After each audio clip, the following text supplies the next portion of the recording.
اگر سکندر یونانی چنگیز خان اور نپولین تاریخی تذکروں میں اعظم کے لقب کے سزاوار ہیں، یقیناً ہٹلر اعظم کی ترکیب لفظی بھی ناموزوں نہیں۔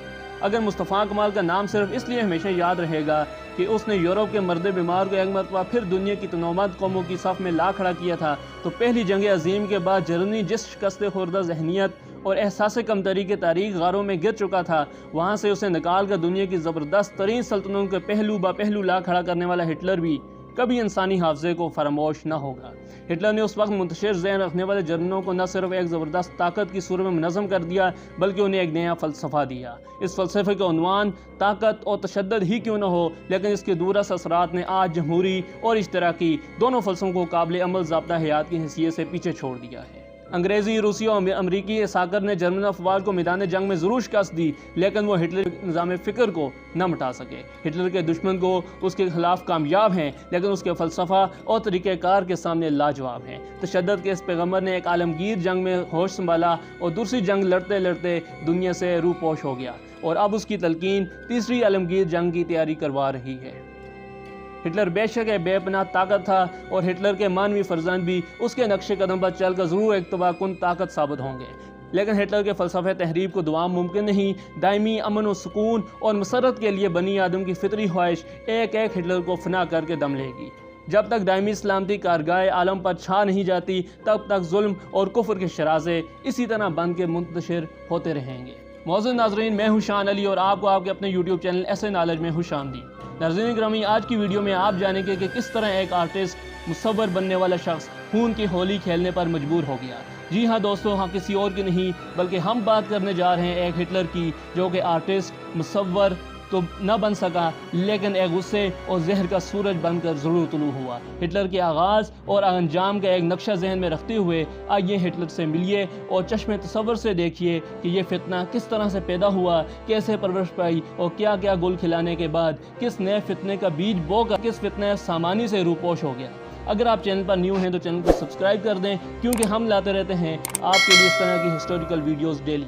ہٹلر 1889 میں جرمنی اور آسٹریا کی سرحد پر بامقام سرا نوامن پیدا ہوا۔ موضوع سرا نوامن ایک گمنام اور آوارہ منچ لڑکا کس طرح ایک روز یورپ کے آسمان پر ایک خون آفتاب بن کر چمکا، یہ ایک دلچسپ اور حیرت انگیز کہانی ہے۔ ہٹلر کے باپ کا نام اڈولف ہٹلر تھا، وہ ایک موچی تھا جس کی زندگی اس کی پہلی بیوی کی امداد کے سہارے بسر ہوتی تھی۔ بیوی کی مدد معاش سے میاں کسٹم انسپیکٹر بن گئے۔ نہ جانے اس داستان میں کہاں تک سچائی ہے، لیکن فتح یاب اتحادی اپنی تحقیق کے بل پر دعوے کرتے ہیں کہ ہٹلر اپنی ماں کی ناجائز اولاد تھا، اور ہٹلر کے ماں باپ کی رسمی شادی اس کی پیدائش کے مدتوں بعد پایہ تکمیل کو پہنچی۔ ایسا واقع بھی ہو تو کچھ عجب نہیں، کیونکہ عیسائی یورپ کے رسم و رواج کے مطابق میاں بیوی کی شادی سے پہلے عرصے تک ایک دوسرے کے آزمائش کرتے رہنا ایک عام دستور ہے۔ اس شادی کے بعد ہٹلر کی ایک بہن پاولا 1897 میں اور پھر ایک بھائی ایڈورڈ پیدا ہوئے۔ ہٹلر کے عہد طفلی زندگی کی ہر مسرت سے محروم تھا۔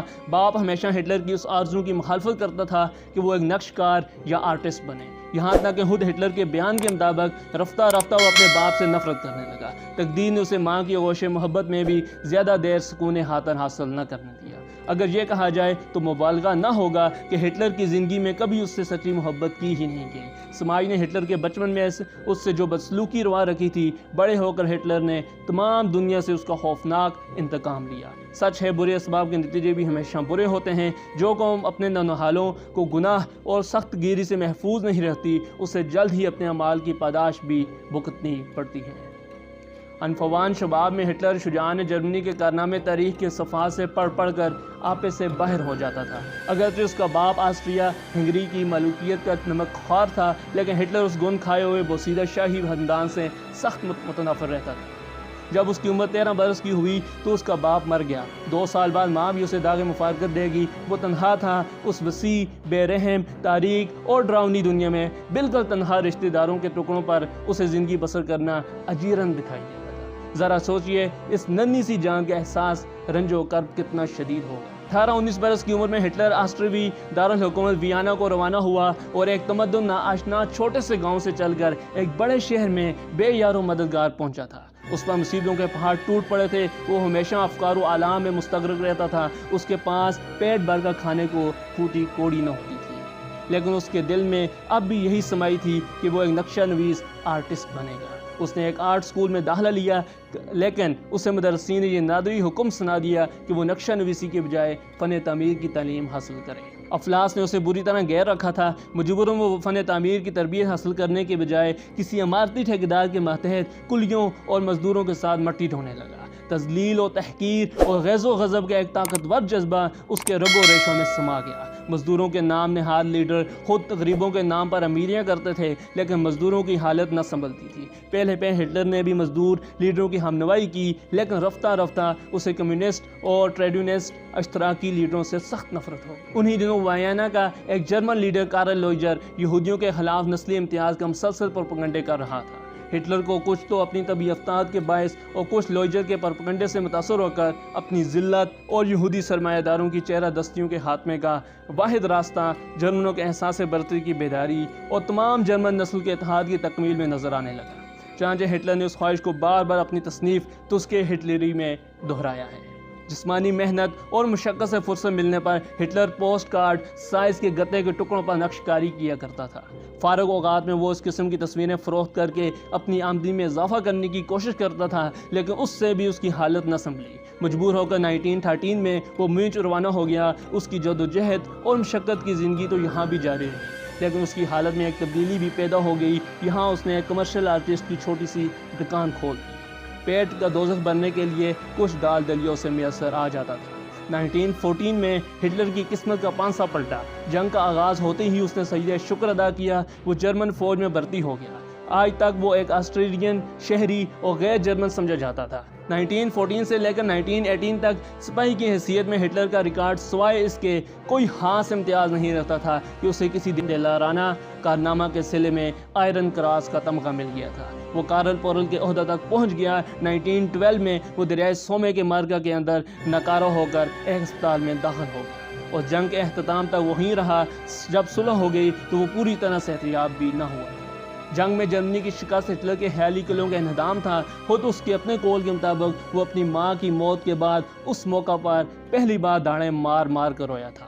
اس کے تمام تصورات تتر بتر ہو چکے تھے۔ اس کے سینے میں اتحادیوں سے نفرت کا احساس اور لاوے کی طرح کھو رہا تھا۔ اسے اپنے اضطراب کا علاج سوائے سیاست کے اکھاڑے میں کودنے کے اور کچھ نظر نہ آیا۔ رفتہ رفتہ غور و فکر اور کافی تأمل کے بعد اس نے اپنا نصب العین یہ بنا لیا کہ جرمن نسل کو جمہوریت، اشتراکیت اور یہودیت کی بلاؤں سے نجات دلائی جائے۔ اس دوران وہ اپنی رجمنٹ کے ساتھ شامل رہا اور میونچ میں ہی مقیم رہا۔ میونچ کے شہر اس زمانہ میں ہر قسم کے سیاسی خیالات کی جولا نگاہ بنا ہوا تھا۔ ہٹلر تمام رائج الوقت سیاسی فلسفوں کا مشاہدہ اور تجزیہ کرتا رہا۔ اپنی افتاد طبع کے باعث ہٹلر ان سیاسی فلسفوں سے نفوذ تھا۔ 1919 میں ہٹلر نے گائیڈ فرائڈ فیڈر کے اقتصادیات کے متعلق ایک لیکچر سنا۔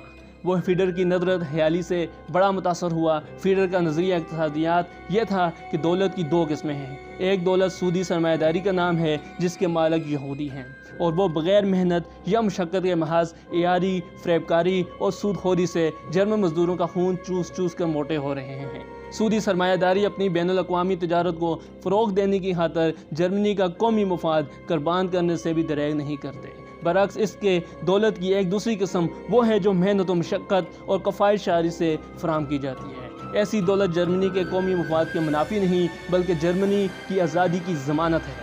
یہودی سود خوری سرمایہ دار چلاکی یہ کرتے ہیں کہ مزدوروں کا خون چوستے ہیں اور پھر ان کے انتقال سے بچنے کی خاطر جرمن مزدوروں کو جرمنی کے محب قوم دولت مندوں کے ساتھ لڑا دیتے ہیں۔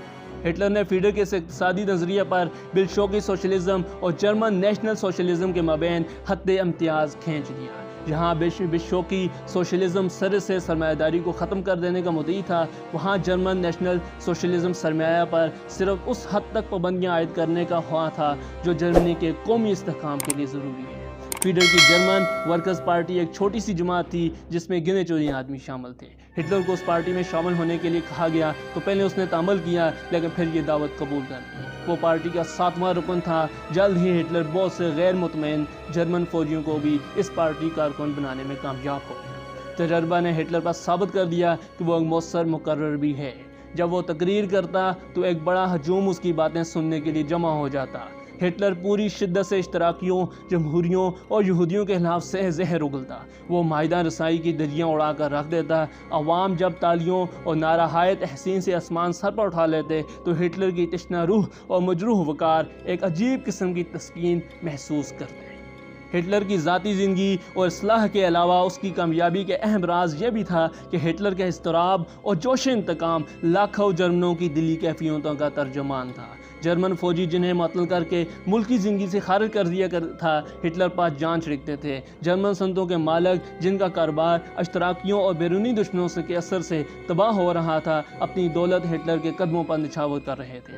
ہٹلر کے طوفانی رضاکاروں کے دستے ملک کے طول و عرض میں اپنی دہشت انگیزی کا سکہ بٹھا رہے تھے تو غرض پہلی جنگ عظیم کے بعد جرمنی کی محرومی اور مایوسی کے دور میں نازیت کی ایسی تحریک طاقت پر پکڑ رہی تھی جس کے نعرے سن کر ہر جرمن کے دل و دماغ میں ایک چنگاری سلوک اٹھتی تھی، جو بالآخر بے پناہ شعلے بن کر بڑکی اور ایک دن آتش فشاں جہنم کی صورت میں اختیار کر کے نہ صرف جرمنی بلکہ دنیا کے کئی اقوام اور کروڑوں انسانوں کو بھسم کر گئی۔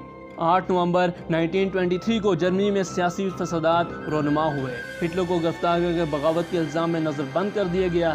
دوران نظر بندی ہٹلر نے تذکرے ہٹلری لکھنی شروع کر دی۔ 1923 میں ہٹلر کو رہا کر دیا گیا اور وہ پھر اپنی پارٹی کی تنظیم میں مصروف ہو گیا۔ 1929 اور 1930 کے عالمگیر اقتصادی بحران نے ہٹلر کی پارٹی کو بڑی تقویت پہنچائی۔ 1930 اور 1932 میں ہٹلر کی نازی پارٹی جرمنی کی سب سے طاقتور سیاسی جماعت بن چکی تھی۔ 1932 کے عام انتخابات میں ہٹلر کی پارٹی کو زبردست کامیابی حاصل ہوئی اور جنوری 1933 میں ہٹلر کو جرمنی کا آئینی وزیر اعظم چن لیا گیا۔ یہ تھوڑے ہی عرصے میں ہٹلر جمہوری ریاست کا تانا بانا توڑ پھوڑ کر مطلق العنان ڈکٹیٹر بن گیا۔ اس کے طوفانی دستوں نے ایک رات ہٹلر کے سیاسی دشمنوں کو چن چن کر موت کے گھاٹ اتارا۔ سر اقتدار آتے ہی ہٹلر نے قومی تنظیم اور تربیت کا وہ عالی شان پروگرام شروع کر دیا جسے سن کر 6 سال کے اندر جرمنی کی فوجی قوت کو دنیا کی بڑی بڑی سلطنتوں کی متحد عسکری قوت پر باری کر دیا۔ ساری دنیا ہٹلر کی اس طاقت سے لرزہ بر اندام تھی۔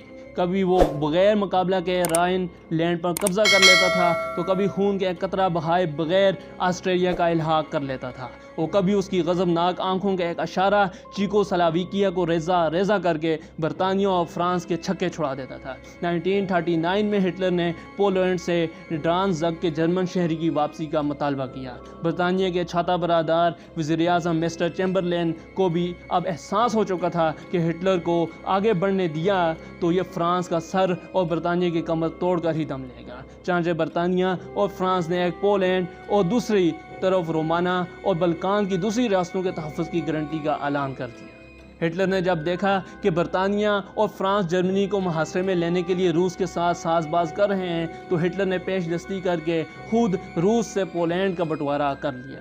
روس نے پہلے برطانیہ اور فرانس سے اتحاد کرنا چاہا، لیکن روس کی خواہش تھی کہ اس سے اسٹونیا اور پولینڈ میں روسی فوجی بھیج کر جرمنی کے بڑھتے ہوئے سیلاب کو روکنے کی اجازت دی جائے۔ برعکس اس کے کہ برطانیہ اگر جرمنی کو بڑھنے نہ دینا چاہتا تھا تو روس کے پھیلاؤ کا بھی روادار نہ تھا۔ طویل گفت و شنید اور پیچیدہ ساز باز کے بعد ہٹلر کا وزیر خارجہ فارن ربن ڈراپ ماسکو پہنچا اور اسٹالن کے وزیر خارجہ میسو مولوٹوف کے ساتھ گفت و شنید کے بعد روس اور المانیہ کے مابین معاہدہ کا اعلان کر دیا گیا۔ 1 ستمبر 1939 کو جرمنی نے پولینڈ پر حملہ کر دیا۔ 28 ستمبر 1939 تک پولینڈ کا دارالحکومت وارسا ہٹلر کے زیر نگین آ چکا تھا اور پولینڈ کے مشرقی حصوں پر روس کا قبضہ ہو چکا تھا۔ 1940 کے موسم بہار میں جرمنی نے ناروے پر حملہ کر دیا۔ ناروے کا ایک فوجی افسر میجر کولز لنگ ہٹلر کے ساتھ مل گیا۔ 10 جون 1940 تک ناروے پر ہٹلر کا تسلط مکمل ہو چکا تھا۔ اسی اثناء میں 10 مئی 1940 کو ہٹلری عساکر مغربی یورپ میں حملہ آور ہوئے۔ 25 جون 1940 تک ہالینڈ، بیلجیم، لکسمبرگ اور فرانس کی سلطنت میں ہٹلر کی مطیع ہو چکی تھی۔ برطانوی افواج بمشکل جان بچا کر ڈنکوک کی بندرگاہ سے گھر کو بھاگ سکی۔ 1940 کے آخر میں برطانوی افواج نے اطالوی طرابلس پر پیش قدمی شروع کر دی۔ 1941 میں جرمن فوجیں اطالویوں کی امداد کو پہنچ گئیں۔ مشہور جرمن سپاہ سالار فیلڈ مارشل فان رومیل ان فوجوں کی کمان کر رہا تھا۔ برطانوی فوجیں اسکندریہ تک مراجعت کرنے پر مجبور ہو گئی۔ اسی سال ہٹلر نے ہنگری، رومانیہ، یوگسلاویہ، بلغاریہ اور یونان کی فتح سے فارغ ہو کر یک لخت روس پر حملہ کر دیا۔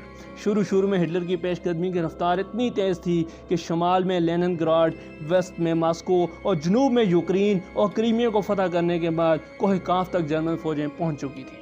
1941 میں برطانیہ اور روس نے ایران پر قبضہ کر دیا۔